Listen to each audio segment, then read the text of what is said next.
Hi, so I'm here today with my friend Alex McCarty. He is my favorite inspector in Bryan-College Station. He works with Texas Professional Inspections, and he's done like most all my inspections, so I really trust everything that he says. And today we're going to be going over some things to do to get your house ready for winter in Bryan-College Station, and then to address a couple of special features here in this listing of mine at 17899 Saddle Creek Drive, and address a few concerns that people who have looked at the house have had.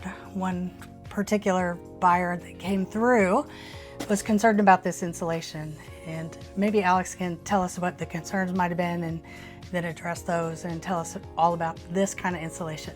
What do you know about this? What's it called, first of all? So this is spray foam insulation. This particular type is open cell, and you will see for the most part two types of spray foam insulation. There's open cell and closed cell.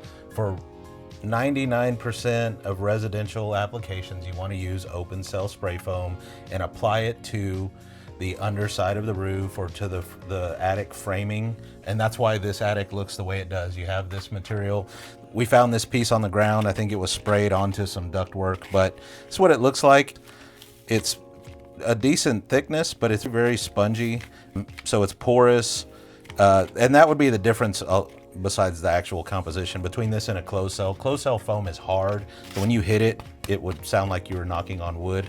But that's all that's up here on this is this material. It's very, very squishy, but when it's applied and intact, you have 2x6 framing and then the roof decking, and so it's filling all of that cavity. What you have here is about 8 to 10 inches of it, maybe a little bit more, but it's by far the best type of insulation you can use. It's very efficient, and when it's applied well and correctly, it works very well. And that's what we see here. It it kind of looks like brain material, but that's what you want to see. You want to see this bubbly texture. You don't want to see what we would call stalactites that are hanging and dripping. That would be an indicator that it was mixed wet. It gets laid or sprayed on, and then it expands and fills the cavity. Right. Yeah.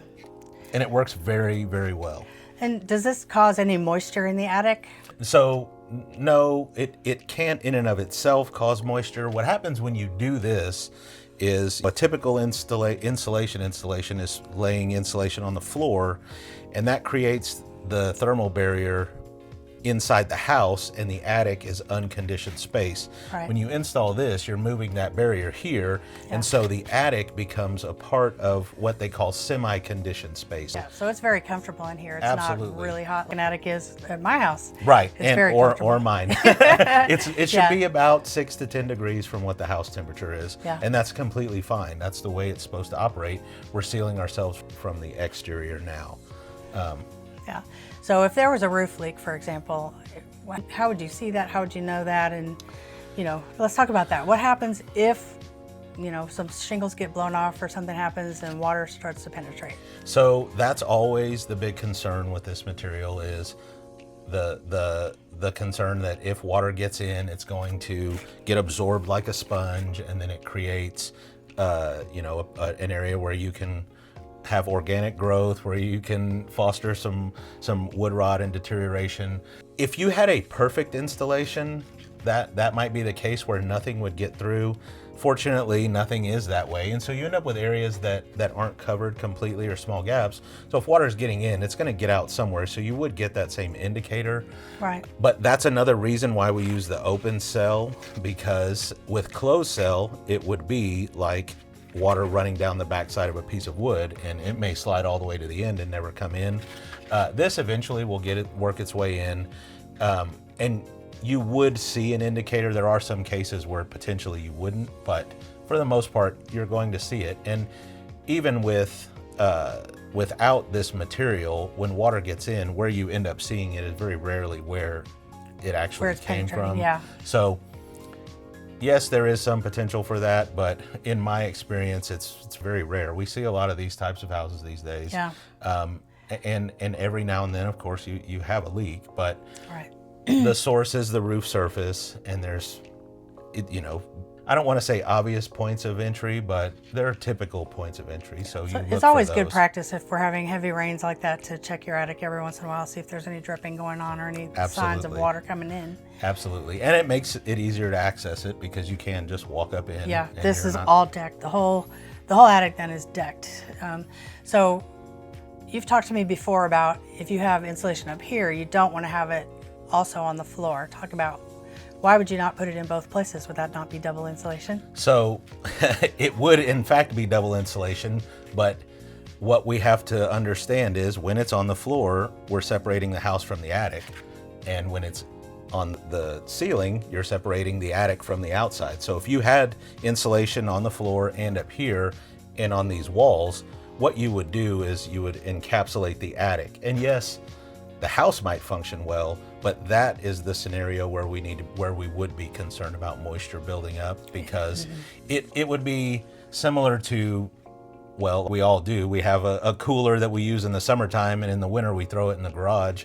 If you close the lid on an empty cooler, especially a very efficient cooler without using names, you open those back up and there's some humidity that's fostered in there. So the good thing about this system is it gives you functional attic or usable attic space that's not miserable to walk in, but it's a much better seal to the exterior, and so it makes the home more efficient overall. And it cuts out one of the issues we find a lot of times with attic, which is poor ventilation, and the attic gets really hot and then you overheat the shingles and you lose life on your roof. Right, so this really does extend the life of the roof. Absolutely, in my experience, I see Yeah. it. And it's something that, again, people read an article or you see a TV show and they get scared to death, I never want to touch it. None of that would concern me as someone who deals with it every day. There are things about the installation that you want to look for, and that's what I do. Right. But the material itself would never give me pause from. Right. Anytime you have water coming in from your roof, that's going to be a problem regardless of what kind of insulation you have, right? If you have the pink insulation on the floor and that gets wet, you got to take it all up and replace it. So just water coming in is a problem, period. If it's with this, I mean, it's the same thing. There's going to be a little section you're going to have to fix and repair.